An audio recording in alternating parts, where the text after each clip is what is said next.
Hey everybody, P-Brain here. This video is about the clockwise southern celestial rotation that everybody says they see down from the equator south. And they say that it, rotates opposite of the northern celestial rotation around Polaris. Well, what I want to show in this video is that it's not its own rotation, but is in fact just a perspective illusion. It's an anti-rotation, in the same way that anti-crepuscular rays are anti-crepuscular. Okay, and they converge on the opposite horizon to a point much like when they come from the sun. They come and they diverge out and then they converge on the opposite horizon. Well, the southern celestial rotation is nothing but an anti-rotation of the northern celestial rotation.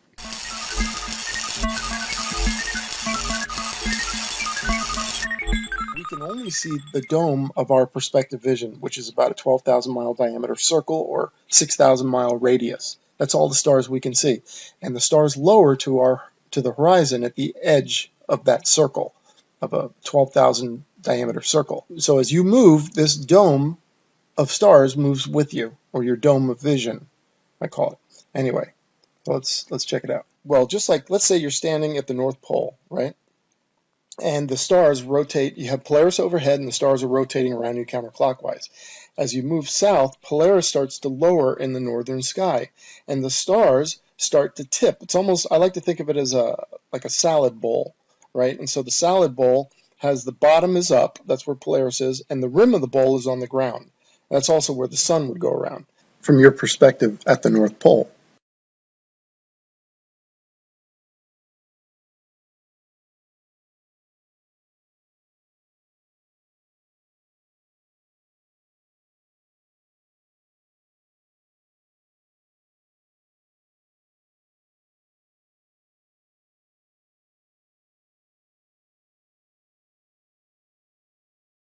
So as you head south, the salad bowl starts to tip onto its side, and so that, let's say you travel 3,000 miles south of the North Pole, everything would be rising in the northeast, sweeping out over the southern sky, and setting in the northwest, like this, right? And if you go all the way to the equator, Polaris would now be sitting on your northern horizon, the salad bowl would be completely tipped on its side, and half of it would be below the horizon, and now all the stars would be coming up east to west, and so the sun would also rise east to west. And now that's a hard one to visualize, because if the stars are all rotating like a big disk around Polaris in the sky, a big flat disk, or if they're not a disk, they're a big dome, if that's the case, and if it's a big flat disk and it's just perspective that's bringing the stars down, well then the people in the south say, hey, well the stars should be rotating just above the horizon, right? And just stay equidistant to the horizon as they go around counterclockwise. That's what they'd say we should see. But that's not what we should see. We should see a clockwise southern rotation of the stars. See, we already know from crepuscular and anti-crepuscular rays how perspective works on a grand scale. I mean, that's over 12,000 miles. You see the sun rays diverging out from the sun, and then perspective converges them down to the other horizon. That's over a 12,000 mile span.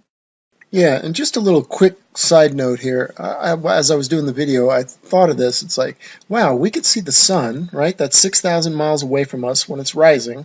And if it's throwing out crepuscular rays and then anti-crepuscular rays, and the anti-crepuscular rays are going another 6,000 miles to the other side where they're converging, that's a 12,000 mile total.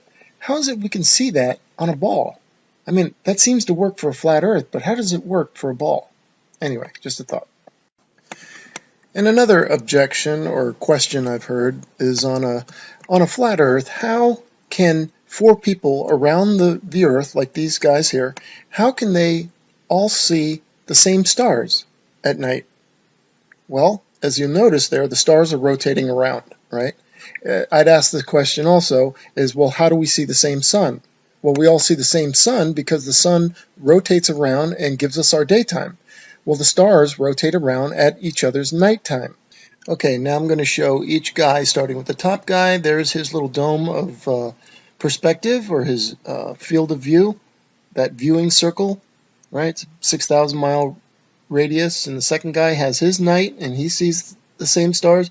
Third guy, the stars rotate around, he sees the same stars. And now the fourth guy, there you go, he sees the same stars. And that's how that works, right?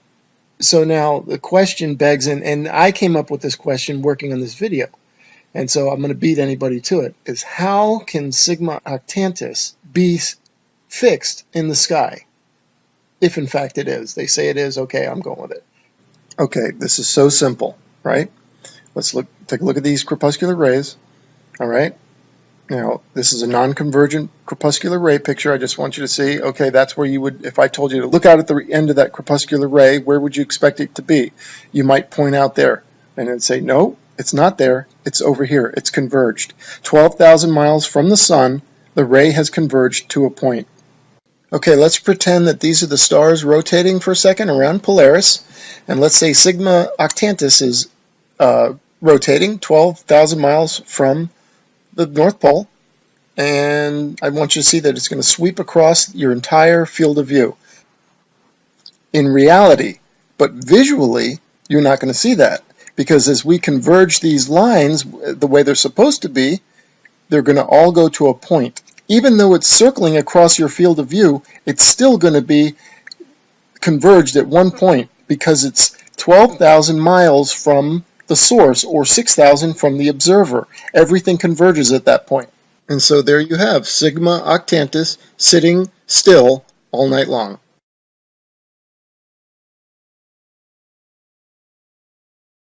Now, if I told you to look at this ray going out here, and let's say that ray, look at the end of it, that's 12,000 miles from the sun, you might look out here. You might think, well, that's where the ray is. That's not where the ray is. The ray is right here at the point of convergence for the anti-crepuscular rays.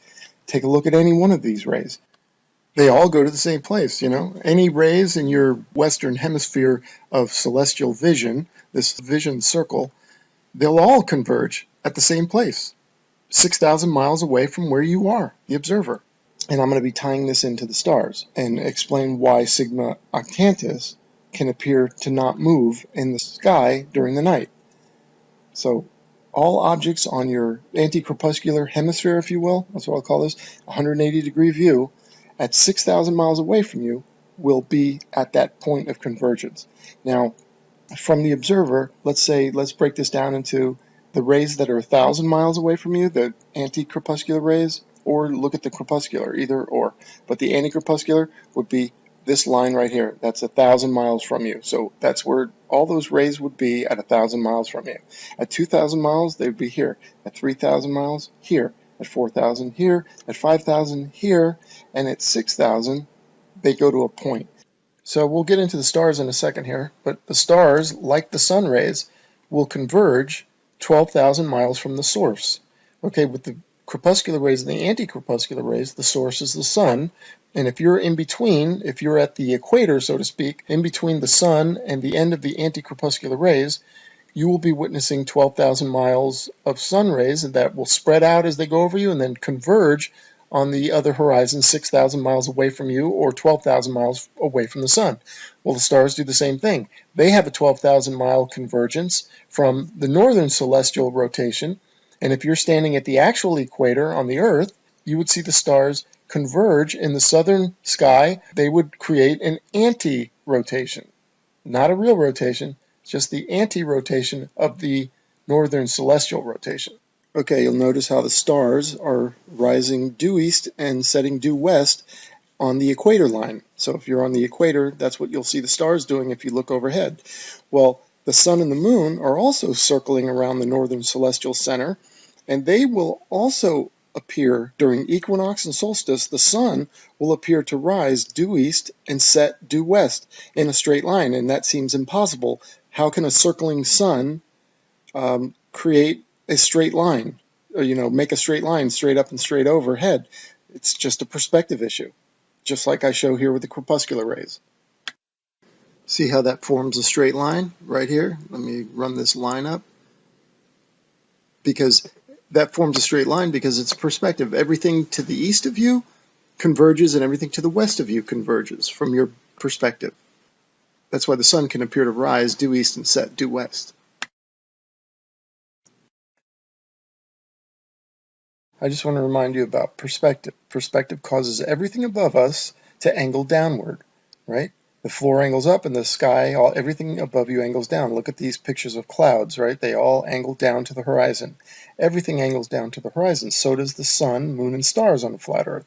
So you can estimate that the celestial perspective, or how far can we see visually objects that are high up in the air, is about 6,000 miles, because that's where everything sets, about a 6,000 mile radius, right? A 12,000 mile diameter circle of vision. It's not where the ground horizon forms, but it is where everything in the sky goes down below the horizon.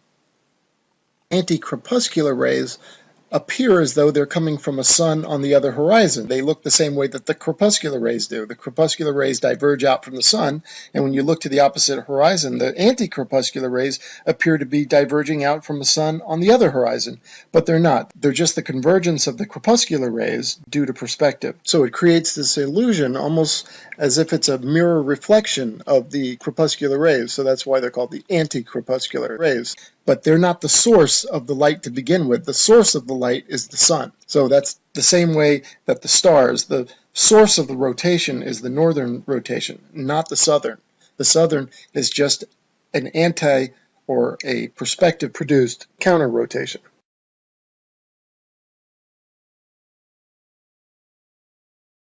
Crepuscular and anti-crepuscular rays is some strong evidence that perspective will in fact explain that phenomenon. So that's why in fact I'm using the crepuscular and anti-crepuscular rays to show a correlation between Polaris and its counterclockwise rotation and the clockwise rotation in the southern hemisphere. Now you might say, well, how's that?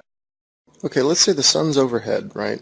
And let's say you can see all of the rays coming down. Okay, it would look something like this, with the rays all around you. Okay, so let's attach the sun rays to the sun and let's rotate the sun as though it were Polaris and the stars, but we're going to use the sun.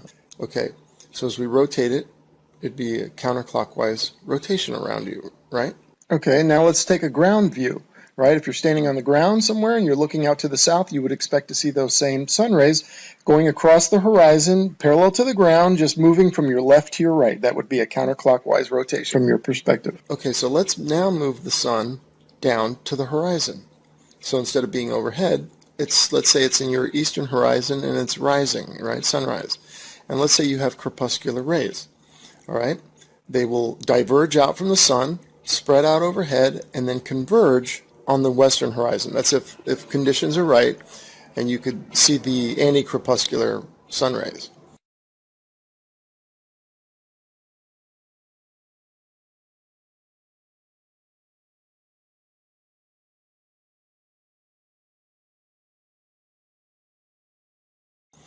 All right, so let's attach them to the sun and let's rotate the sun counterclockwise. All right, so what you're going to see is if you're in the middle, you're standing essentially at its equator, right in the center between the sunrise and the sunset, and you would look east and you would see the sun rays rotating counterclockwise. If you look to the west, you'll see the rays rotating clockwise. Okay, because a lot of people say, well, how come you see a rotation when you look south, you see a clockwise rotation of the stars? You know, when actually you look north and the stars around Polaris are rotating counterclockwise. Well, it's exactly the same phenomenon. There's one rotation, but when you look on the opposite horizon, the stars are rotating the opposite direction. And there's an anti-convergence, just like the anti-crepuscular rays converge on the opposite horizon. Okay, so here it is. This represents my sun in the east, and it's sitting on the horizon and has crepuscular rays coming out, and they're attached to the sun. We're rotating counterclockwise. And now, here we go, continuing to rotate counterclockwise, still rotating. And as you look in the opposite horizon, or in the western horizon, the crepuscular rays are now visually rotating clockwise as the result of perspective. So it was counterclockwise in the east and clockwise in the west. And just like in my example that I've done so far of the rotating crepuscular and anti-crepuscular rays, the stars also have a rotation and a counter-rotation. They rotate counterclockwise in the north and visually clockwise in the south.